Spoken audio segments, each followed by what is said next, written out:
O AgroMais recebe a visita do deputado federal Fausto Pinato, presidente da Comissão de Agricultura da Câmara Federal e presidente também da Frente Parlamentar dos BRICS, da China e da indústria de bebidas do Brasil. São assuntos importantíssimos para se tratar aqui no AgroMais. Muito obrigado pela presença e participação, deputado. Bom, eu que agradeço, Marcelo, eu que agradeço aqui a toda a família do AgroMais. Bom, para começar, acho que o assunto mais importante no âmbito do Congresso Nacional, o assunto da agricultura ou da agropecuária tem sido fundamental a participação do Legislativo. Eu gostaria que o senhor analisasse um pouco esse momento do agro brasileiro e a perspectiva e o trabalho fundamental que tem sido feito agora durante essa crise da pandemia, deputado. Olha, eu queria primeiro aqui parabenizar toda a bancada do agronegócio, né? O presidente da Frente Parlamentar, o senhor Moreira, a ministra Tereza Cristina, a todos da Comissão da Agricultura, o qual eu presido, dizer que, sem dúvida, nós formamos uma família, né? Uma família que defende a principal bandeira do país, né? Nós sabemos que Deus nos deu um dom, um clima bom, que tudo se planta dá, né? Que o agronegócio é responsável pelo superávit da balança comercial. Ficamos felizes por isso.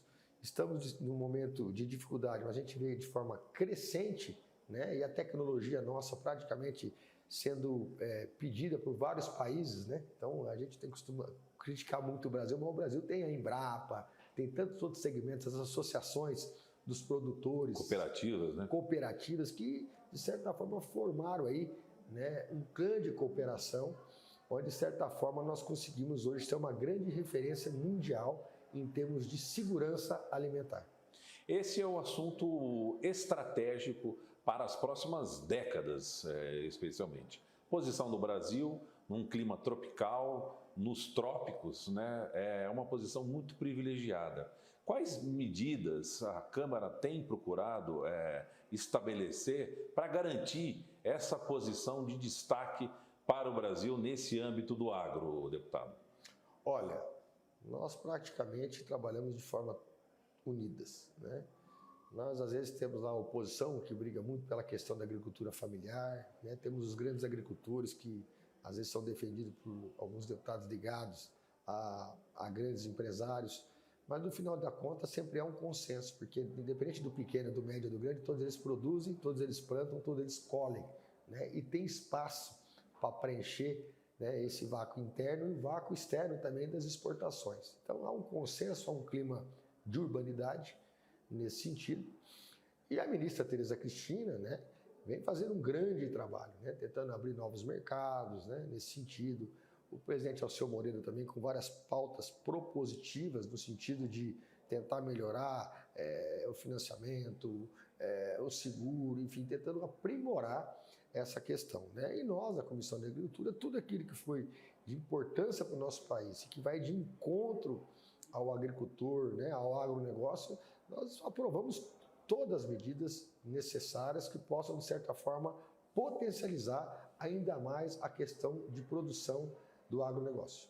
Se interpõe aí nessa pauta do agro também as relações exteriores, especialmente a relação com a China. É o maior parceiro comercial brasileiro, não só do agro, mas especialmente do agro.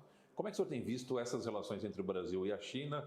Alguns soluços aí no meio do caminho, mas como é que o senhor avalia essa situação? Marcelo, eu queria deixar bem claro, primeiro, eu sou brasileiro, né? Eu aplaudo o governo Bolsonaro quando aproxima dos Estados Unidos. Aplaudo o governo Bolsonaro quando aproxima de Israel. São grandes nações, né? Tem a questão religiosa, enfim. Mas o Brasil é um país onde judeu e árabe sentam na mesma mesa. Onde americano e chinês sentam na mesma mesa. Algumas brigas comerciais ou brigas religiosas ou ideológicas, né? Até pela formação da miscigenação de raça do Brasil, que é para o português, espanhol, chinês, japonês, enfim, português, italiano. O Brasil não gosta de briga, né? E é umas brigas que é desnecessária. Eu digo isso que eu torço muito para o presidente Bolsonaro, né? Apoio, sim, mas critico em alguns pontos e critico principalmente em pontos estratégicos. Relações exteriores, como é que um diplomata de carreira, né, que é formado, que é pago com dinheiro nosso, né, de certa forma, criticar um país estratégico no agronegócio simplesmente porque ele é aluno do Olavo de Carvalho e tomar aquele chá de cogumelo de extrema-direita, né, e de forma irresponsável, sem olhar setores que podem ser afetados, a economia, a balança comercial, simplesmente falam, né? Acompanhado do ministro da Educação, que graças a Deus foi para os Estados Unidos, foi tarde, talvez, tomara que não volte nunca mais, né? Familiares do presidente, que de forma irresponsável, né, compromete todo um segmento esse que no momento agora da pandemia, nós podemos fazer do limão e da limonada buscando vários alicerces, que foi a aprovação do Banco dos BRICS, a aprovação de algumas medidas que possam ajudar as pessoas, né? Mas também potencializar, ou seja, eles vão precisar comer. Nós temos condições de aumentar essa exportação. Aumentando essas exportações, mais geração de emprego, né? Mais frigorífico abrindo, né? Mais empresa abrindo, é mais terra sendo colocada de forma produtiva. Isso, de certa forma, gerando emprego e gerando impostos, né, para o país.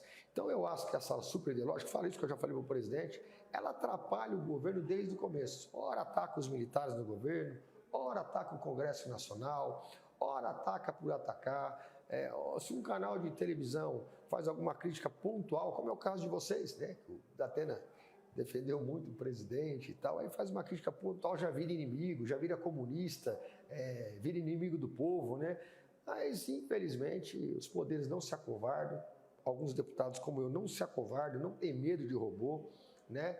Defendo o governo, mas entre o interesse do meu país, essa paranoia de extrema-direita, que o Olavo de Carvalho criou um vírus nesse país que, de certa forma, desequilibrou, atacando as instituições democráticas, o Supremo Tribunal Federal, o Legislativo, o Executivo, né? Muitas vezes querendo peitar até para cobertar alguma coisa que possa afetar esse interesse pessoal. Quer dizer que agora eu estou muito feliz e parabenizo o governo Bolsonaro por a abertura desse diálogo agora com o Supremo, com o Congresso Nacional, né? Com a própria ala militar. Na verdade, quem estava errado era ele, né? De abraçar uma causa simplesmente por curtida no Facebook. A gente sabe o que gera curtida em Facebook é polêmica, mas muitas vezes sem olhar o conteúdo e sem saber que aquele conteúdo, de certa forma, pode estar diretamente ligado a afetar a questão do econômica, causando uma crise econômica, uma crise diplomática, afetando produtores, afetando trabalhadores, afetando geração de emprego e, acima de tudo, afetando a balança comercial, né? E também, por outra forma, como tinham muito medo do gabinete do ódio, alguns ministros, né, cito eles aqui, vários, né? Até o Paulo Guedes precisou vestir um pouco assim, não, os chineses nós temos que tolerar e tal. Acaba vestindo um personagem, né, para ficar de bem, para não ser vítima do gabinete do ódio, muitas vezes deixando de mostrar toda a sua competência, o que pensa de verdade, para que possamos, de certa forma, construir um país melhor. Devemos ter feito isso antes, e agora é de maneira urgente, porque nós estamos no meio de uma pandemia, né, onde está sendo afetado milhões de brasileiros, né, onde está tendo aí a questão assistencial, né, de R$600, isso e aquilo, mas também não está tendo um plano econômico para pegar esse pequeno e médio empreendedor, né, que, de certa forma, é o responsável por 80% da geração de emprego e imposto, não tem um plano econômico, né, que fala, vamos ter que fazer isso, vamos fazer aquilo, é só remediando. O Brasil hoje é um corpo com febre, né, e essas medidas, aqui eu aproveitar o espaço para falar para o governo, ela simplesmente é um anador para tirar a febre, nós temos que achar a infecção, né, onde vai dar infecção? Essa febre vai baixar e tal, que esses auxílios e tal, mas nós temos que dar um jeito de cortar a infecção, ou seja, minimizar os impactos econômicos, né? Melhorando o princípio da eficiência na receita, a reforma tributária, que na minha opinião sempre foi mais importante do que a da Previdência, né? Cortando alguns ralos, por exemplo, de subsídios, como tem aí empresas de bebidas que geram 700 empregos e acabam sonegando 20 bilhões, né? Então é 20 bilhões ali, 5 ali e tal, isso de certa forma entrar de capital de giro a esse pequeno e médio produtor, pequeno e médio empreendedor, para que possamos sair o mais rápido possível dessa crise. E o agronegócio é um caminho fundamental para o país, né? Quando eu falo agronegócio, eu também falo da mineração, nós temos muitas coisas para ser exploradas, obras estratégicas de infraestrutura que países podem, de certa forma, querer, inclusive, melhorar a questão de logística nossa para baratear custo, não é isso? Para facilitar a chegada desse alimento aos seus países. Agora, o que falta? Falta uma sincronia entre o presidente, né, o Ministério das Relações Exteriores, o Ministério da Economia. A Tereza não, a Tereza acabou, está fazendo o papel dela brilhantemente, mas acaba muitas vezes sem poder verbalizar, porque é ministra do governo, né? Mas a gente percebe na cara que ela não concorda, mas muitas vezes não pode verbalizar, mas cabe nós, que somos pagos para defender o interesse do país, né? Mostrar toda a nossa indignação, e não é fazer torcer contra, é fazer uma crítica quando torça a favor, né? Eu vejo hoje que eu tive mais dificuldade em brigar que é a sala extrema de direita, e olha que eu sou de direita,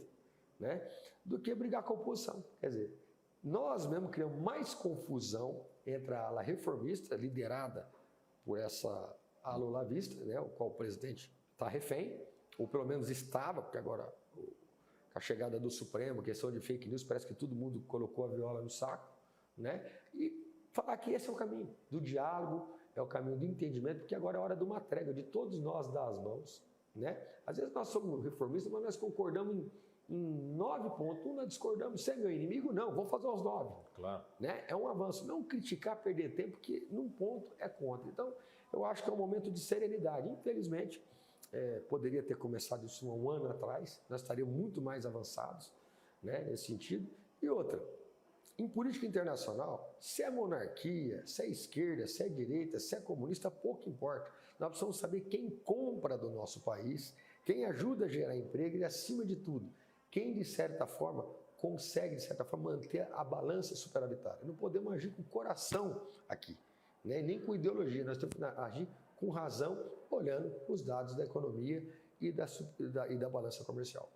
Um item importante para o futuro é a questão do 5G. Como o senhor tem acompanhado isso, especialmente em relação porque a China é um dos principais fornecedores desse tipo de tecnologia no mundo todo e é um dos itens a serem analisados da escolha brasileira. E qual é a visão que o senhor tem desse assunto? Olha, a visão que eu vejo é o seguinte, o sistema 5G é um sistema importante, é um assunto de segurança nacional, acho que tem que ser visto com lupa, né, com muito critério, né, mas mais uma vez, se o melhor é o europeu, vamos pegar o europeu. Se o melhor é o americano, vamos pegar o americano. Se o melhor é o chinês, tem que ser o chinês. Eu vi recentemente um ministro falar que não é só critério técnico, mas critério político. Eu quero saber qual é o critério político. Claro. Que é muito abrangente isso, né? Porque isso, de certa forma, pode ter um direcionamento.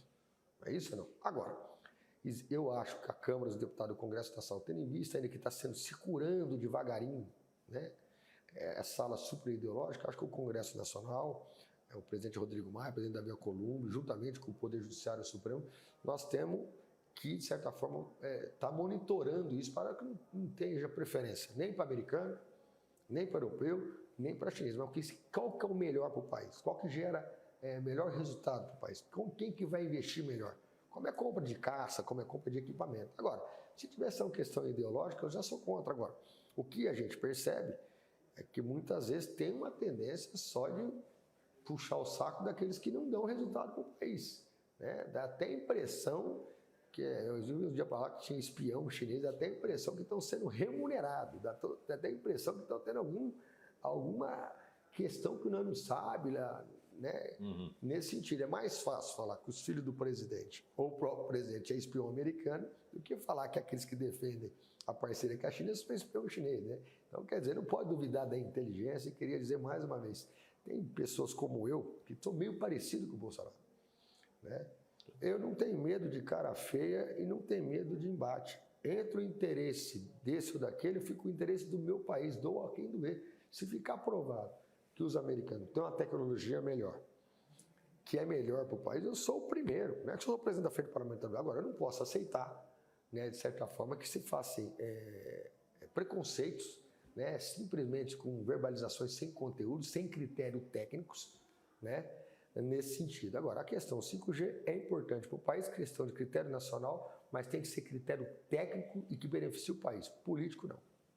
Bom, voltando para o assunto da agricultura, deputado, as comissões cederam um pouco espaço agora para as votações em plenário, especialmente para projetos ou decisões que precisam ser tomadas para o combate à crise da pandemia do coronavírus. Enfim, a agenda ficou bem mais carregada no plenário aí, em detrimento das comissões. Comissões devem retomar nesse segundo semestre a sua agenda de discussões. Como é que o senhor vê essa retomada para o segundo semestre, especificamente no âmbito da Comissão de Agricultura? Olha, é importantíssimo, né? Porque eu procuro dizer que eu aprendi muito, né, na Câmara. Foi uma escola. Aprendi com os mais velhos, aprendi com os mais novos que entraram agora. Né? A gente tem que ser humilde. Né? Quem acha que sabe tudo não sabe nada. É só uma pessoa que eu procuro aprender, ouvindo pessoas que entendem o assunto. Eu acho importante porque com esse afastamento do Congresso, né, se perdeu muitas ideias, né, muitas discussões, muitas proposições. Né? E aqui eu quero fazer uma defesa. Fica aí todo mundo falando mal do Congresso Nacional, mas nesse ano e pouco de governo que teve, a questão da reforma trabalhista, da tributária, do marco de saneamento, enfim, tudo isso começou com o Michel Temer. Né? Nós temos que ser bem sinceros. Aí, com a questão ideológica, de uma perseguição jurídica, acabou sangrando, extirpando, e nós temos que fazer esse reconhecimento, né? Essa reforma e tal. Se não tivesse aquela confusão, já estaria tudo aprovado. O qual, muita gente dessa sala super ideológica, eu gravava vídeo, somos contra a reforma da Previdência, somos contra, só para ganhar voto. Né? E muitos colegas meus, né, entre o aplauso do Facebook, ficou com o aplauso da sua consciência, votou, como é o caso do Rogério Marinho, que foi o relator da reforma trabalhista, fez um grande trabalho e não foi eleito. Graças a Deus foi aproveitado pelo governo Bolsonaro, que também tem os seus ministros que fazem um grande trabalho. O governo tem as suas pautas boas também. Né? A gente cobra em alguns pontos justamente para tentar somar mais, porque nós queremos que dê certo esse governo. Né? Mas eu vejo que com a volta das comissões, com certeza se ganha mais conteúdo, né, em ideias, se ganha mais conteúdo em proposições, em diálogo. Né? E aqui queria parabenizar aqui o presidente Rodrigo Maia, que de uma forma equilibrada vem conduzindo, foi atacado várias vezes, mas vem se equilibrando nisso, aos líderes, né, dos partidos, ao presidente Davi Alcolumbre, né, nesse sentido. Aqui, meu reconhecimento, posso até não concordar, e tem muita decisão de ministro do Supremo que eu não concordo, mas o Supremo Tribunal Federal é uma instituição que tem meu respeito, é o judiciário do nosso país. Tem que se respeitar as instituições democráticas. Eu acho que esses ataques de fake news, que teve atacando as instituições, tal, parabenizar os militares, né, que não deixaram se usar nessa ala ideológica loucura, que aliás eles foram vítima também de vários ataques, e dizer que agora eu estou feliz. Já faz uns 15 dias que eu não estou vendo confusão, estou vendo um presidente centrado, tá? O ministro da Economia sendo cobrado, e quando a gente cobra o Paulo Guedes, cutuca tal, é que não acho um dos caras mais competentes do governo. Então a gente tenta espremer dessa laranja mais o possível, porque ele tem um suco, e ele também faz parte da esperança do nosso país como o ministro da Economia. Então, muitas vezes as críticas é para somar, para fazer dar certo. É como se diz assim, pedindo socorro. Estou ouvindo isso, vamos fazer isso. Não é uma briga, assim, uma coisa pessoal. Mas uma coisa institucional para querer que o Brasil dê certo. Bom, deputado, eu sei que é um assunto ainda muito preliminar, muito cedo, mas com tanta atividade assim e tão propositivo, você cogitaria se candidatar à presidência da Câmara, por exemplo, no ano que vem? De jeito nenhum. Nós temos aí deputados muito competentes, com mais experiência do que eu. Eu sou aluno ainda, tá? Sou amigo aí do Rodrigo Maia, do Arthur Lira, do Aguinaldo, do Baleia, do Marcos Pereira. Né? Torço muito que se saia um consenso disso, são grandes líderes. Eu ainda sou aluno, soldado, estou aqui apenas para somar, conciliar e tentar, de certa forma, deixar menor índice de ruptura possível para que conseguimos manter uma base sólida no Congresso Nacional, que possamos fazer as reformas necessárias e entregar um país muito melhor que pegamos. O senhor é líder do bloco, é uma posição importante. O senhor acredita num consenso para a construção do sucessor do deputado Rodrigo Maia na presidência da Câmara? Olha, eu sou vice-líder do bloco. Né? Essas discussões eu acho que passam pelos líderes, né? Pelo Rodrigo Maia e tal. E a gente fica muito assim, numa situação difícil. Por quê? Quando eu fui para o Progressista, eu fui muito bem recebido pelo Aguinaldo Ribeiro e o Arthur Lira. Né? O Rodrigo Maia, eu já discordei, já concordei, já elogiei, já critiquei, mas eu vejo o Rodrigo Maia que amadureceu muito. Né? Você pegar aquelas 7 meses, aquele mandato tampão dele, você vê que ele foi equilibrado, foi atacado muitas vezes injustamente, mas sempre manteve uma pauta Brasil e tal. O Arthur Lira é um dos caras que conhece mais regimento, conhece mais. O Aguinaldo é um deputado jeitoso, né? O Marcos Pereira é um grande líder também, tal, o Baleia. Eu torço aqui dentro do meu coração que eles se entendam, que possam, de certa forma, sair unidos disso, porque quem ganha com isso é o país. Sem dúvida. O AgroMais está com os espaços abertos, câmeras, microfones. Nós vamos continuar acompanhando essa pauta importantíssima no Congresso e especialmente da Comissão de Agricultura, de sumo interesse para o AgroMais e as outras pautas também com relação ao comércio exterior, os relacionamentos com os BRICS, enfim, o microfone e as câmeras do AgroMais abertos para a participação do senhor aqui. Obrigado, Marcelo. Dizer que o AgroMais vem como a voz da maior bandeira do Brasil, né, que é o agronegócio. E vejo no agronegócio um dos alicerces para a gente sair o mais rápido dessa crise, né? Questão a relações exteriores, eu venho aqui dar um conselho, aproveitar o espaço que você está me dando, que nós precisamos do ministro das Relações Exteriores que, na verdade, seja um caixeiro viajante, que vá lá nos Estados Unidos com a sacolinha, o que você vai investir? Na China, no Irã, na Rússia, que possa, de certa forma, estar auxiliando o Tarcísio, auxiliando a Tereza Cristina, para que possamos, de certa forma, exportar mais, buscar fundos de investimentos que possam investir em setor estratégico, minérios, infraestrutura, projetos que possam melhorar nosso escoamento, né? Buscar dinheiro, fundo, para quê? Para que isso gire a economia e ajude o Paulo Guedes. O Paulo Guedes vai ter que ficar preso na trincheira, né? E está tentando fazer o papel dele. Agora, por outro lado, tem que ter gente que some e reme junto. Não adianta um remar para frente e o outro remar para trás, né? Eu não vejo outra possibilidade de retomada econômica sem buscar esses nichos, de certa forma, possa somar com o país. Muito obrigado. Fica aqui o convite. Até o próximo encontro, deputado. Muito obrigado.